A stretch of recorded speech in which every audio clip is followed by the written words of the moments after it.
Hello everyone, welcome back to Kid Sports Studios. This is Owen. Sorry it's been so long since I've uploaded. Been very busy with school and I have a little sister. Very busy around my house at the moment. But yeah, we are back with another video, and recently the NFL draft happened, ended this Saturday, and today I'm going to be going over the biggest winners of the NFL draft. So I'll just be going over the teams that I thought stood out the most. I watched almost every round. I get excited when draft time comes. As you can see, I'm in a different recording place than I am usually. I'm usually at the kitchen table, or the dining room table. Today, I'm in the living room, so different background today. But yeah, let's get started. So, starting with the Jacksonville Jaguars, they had a great pick with Trevor Lawrence, obviously at 1. Everyone was expecting that. I mentioned that in my picks 1 through 16 on Mock Draft Machine. Kind of obvious who they're going for. I like almost all of their picks. Just 2 picks that make me scratch my head.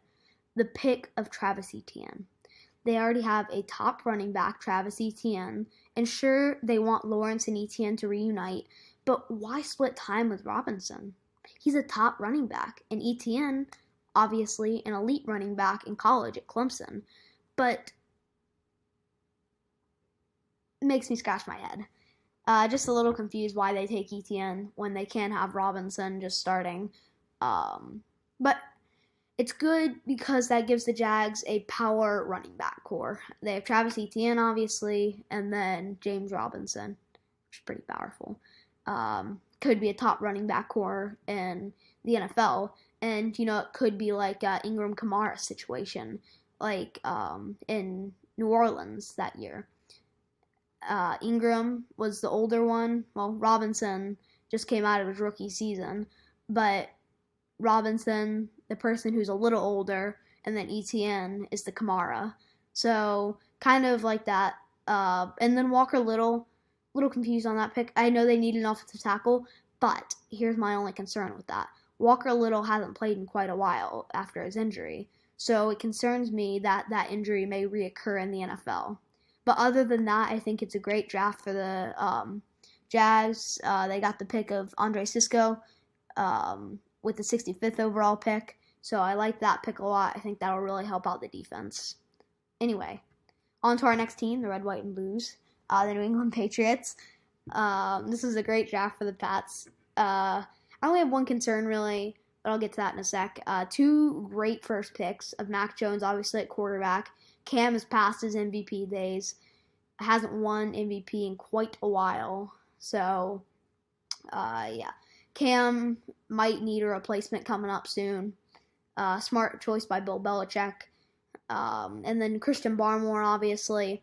He's awesome. Did amazing in the semifinals and championship game against Notre Dame and then against Ohio State. But there's that one concern that I have. Should have gotten a wide receiver a little higher. They didn't pick a wide receiver until the 7th round. And with Julian Edelman gone now, they need to get Mac Jones or Cam Newton a weapon, whoever's going to be starting more this year. I think Belichick will probably do a thing where he'll start Mac for half of the season and Newton for half of the season, which I actually don't think is a bad idea because it lets Mac get some time as a rookie starter, and then it lets Newton get some time as the more experienced player. But yeah, that's my only concern about the draft. They should have gotten a wide receiver a little higher. Now for the Super Bowl champions, all hail the Tampa Bay Buccaneers. Pretty good draft overall. Kyle Trask was a late 2nd round steal. A little surprised Trask might not have gone a little higher. And Grant Stroud at linebacker was also a solid pick. And then Robert Hainsey with the 95th overall pick was pretty good too. Ally Marpet at offensive line, but they could use a little work on that tackle position, so I think that's a great pick of Robert Hainsey with the 95th overall, and they got Trask at 64, and then they got Grant Stroud, so pretty solid draft overall. We're going to Chicago now.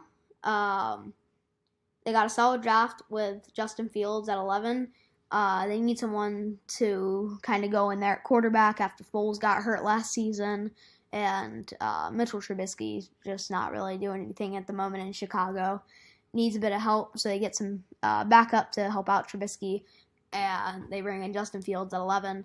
They also got Telvin Jenkins at 39th out of Oklahoma State to protect Fields on the offensive line, which in Chicago needs a good bit of help. And a solid 6th round as well. I felt like they had some great picks in that 6th round, with Daz Newsome, obviously, and Khalil Herbert. And, depending on how Matt Nagy wants to organize the running back situation, he could have Montgomery more as the fullback and Khalil Herbert more as your pure halfback. Or you could have Montgomery as the halfback and Herbert as the full. Montgomery probably a little more better at blocking than Herbert, but and Herbert's more of like a pure runner. But you could have probably Montgomery block in the backfield, or maybe you could get Jimmy Graham. Possibly you could have a tight end kind of block for you, and you could put Jimmy Graham and David Montgomery to block on the edges, like have 2 more offensive linemen almost, and then you could have Khalil Herbert to your back.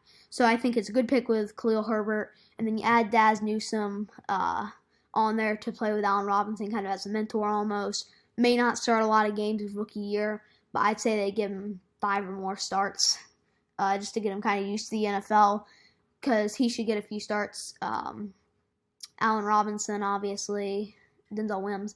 So they should give him a chance or 2 just to get in there, get some playing time, kind of figure out what he's good at in the NFL. Heading to Hollywood, LA, SoFi. Chargers had a pretty good draft. They got the second offensive lineman taken in the NFL draft, Rashawn Slater, out of Northwestern. And they got the steal of Dante Samuel, I think, too. And then they have Trey McKitty, who will fill in the spot of Hunter Henry, who is now with the Patriots. So, pretty good draft overall for the Chargers. I like it. I don't really have any complaints about it. It was a solid draft. All right, we're on our last team now. Is the booing done yet in Cleveland? It ended after the 7th round pick by the Steelers. So I made a little joke there. Almost every pick that the Steelers made, they were booed when they were on the clock and when their pick was coming in. So, but they had a solid draft overall. They got Najee Harris at 24th and Pat Freiermuth at 55th. And then they got a nice pick with Quincy Roche in the 6th round as well, who was a Senior Bowl participant as well as Najee Harris. And Freiermuth, top tight end, second taken after Kyle Pitts. Solid draft class for the Steelers. And that will bring us to our end slide. Thanks for watching, everyone. Hope you enjoyed this. Make sure, if you like it, please subscribe and hit the notification button so you can get notified whenever we make a new video. That's it for today, guys. And peace out.